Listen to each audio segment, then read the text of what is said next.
out there. This is Jordan here. Thank you for tuning in. Thank you for watching. I have a little tutorial here for you on how to turn these good looking Ninja Red bottles into some really nice glasses that make some good talking points and things. If you're like me, you look at these and you think, wow, these things are really nice. I hate to just throw them away and get rid of them, recycle them, when there's got to be something that you can really put this to good use for. So that's why I started doing this. These are the different things I've done. Here is the tallest glass, which is my favorite. But these bottles, as you get higher to the top, as you get closer to the top of the bottle, the glass seems to get thinner. So these are really nice. They're my favorite. They're really tall. Hold out there for the camera to see really well. But they're a bit more fragile. So then I've got these, which I usually keep a lot more of these because they're sturdy. They're actually dishwasher safe. You can kind of get an idea of how tall they are. There you go, compared to the bottle. Yeah, we put these in our dishwasher. We've had no problems out of them. But you're going to have to figure that out for yourself, you know, if they're good. We like to, I cut these strategically. I like this big one I cut so that you can read all of this. And then the next size down, I just went below the word red and Ninja Red so that you still get this really nice, fancy, what is that, Chinese writing, whatever that is. And then you still get all of this, the picture of the wolfberry and all of that. And then this one, I cut a lot of these too. These are really good for our kids. They're very thick. Down here at the bottom, everything is a lot thicker, a lot sturdier. So I cut these for my kids. My 4-year-old uses this, and then my 21-month-old uses this with this, which is what I made. I'm gonna step around here so you can take a look at it.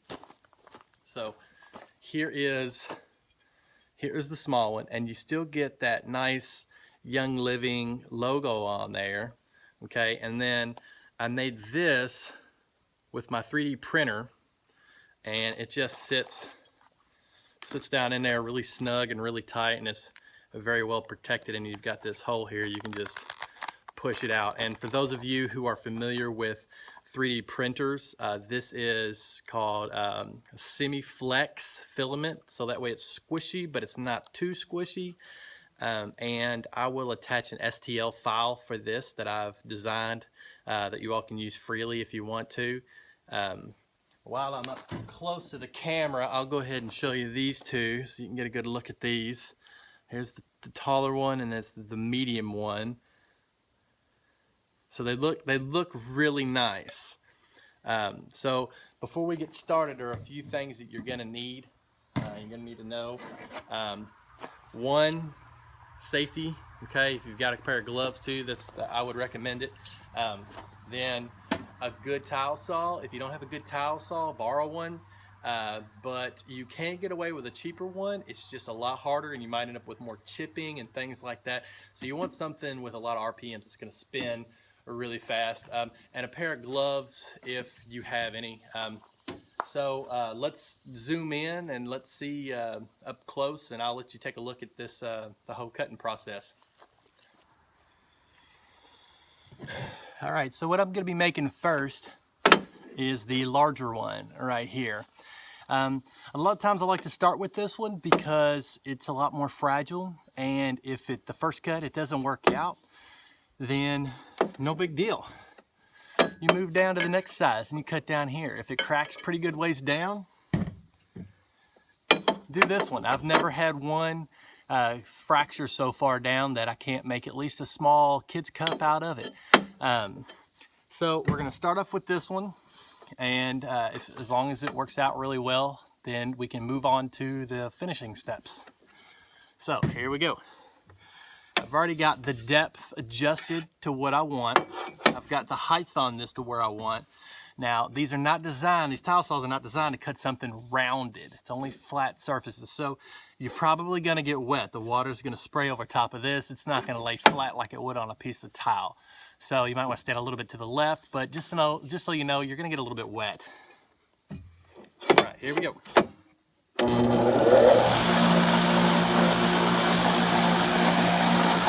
can do this a lot of different ways. I like to roll it nice and slow.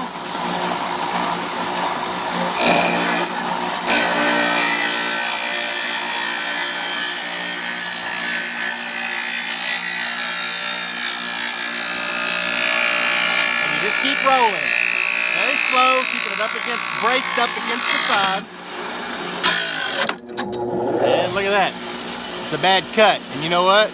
No big deal. I'll just move down to the next step. This happens all the time, and it's probably gonna happen to you too. All right, so I've got the next step here. I've got this bar already adjusted to the next stage down.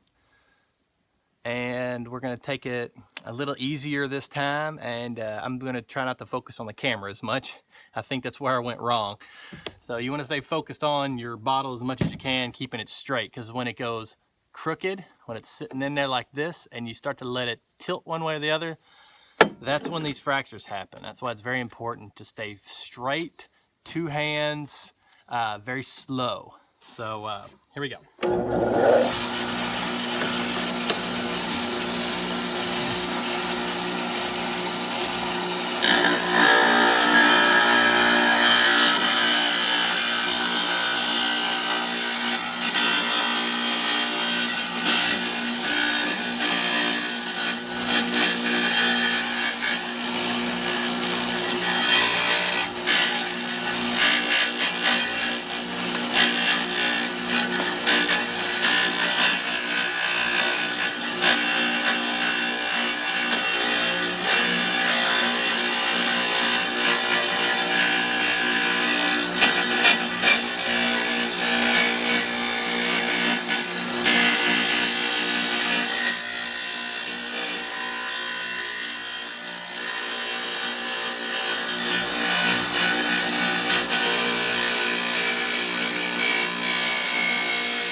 I can just lift it out, and here we have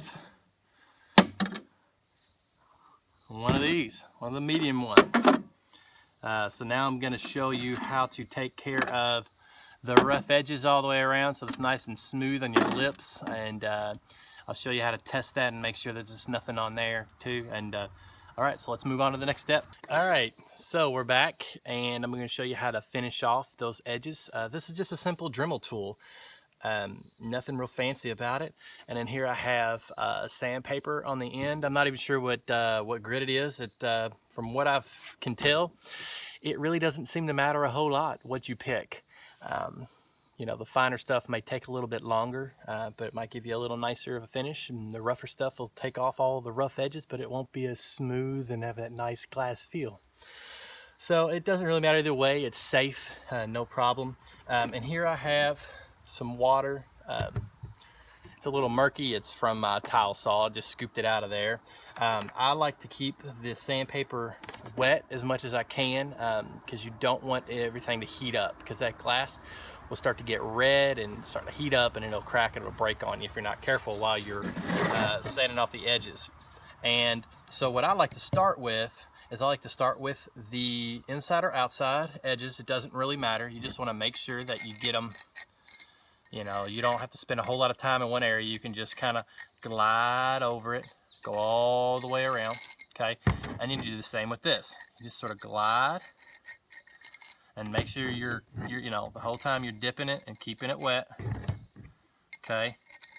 And then when you're done with that, you want to glide over the top pretty good. So here I'm going to do that for you now, okay?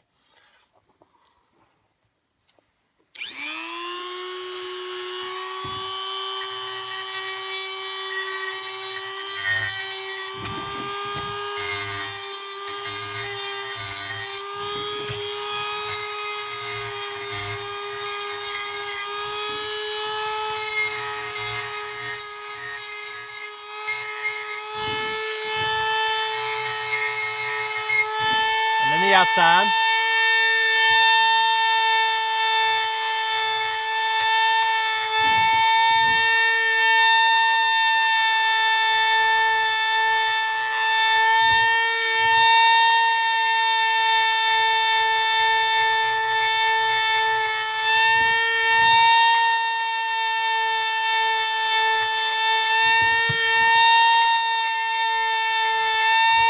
All right, and then the top.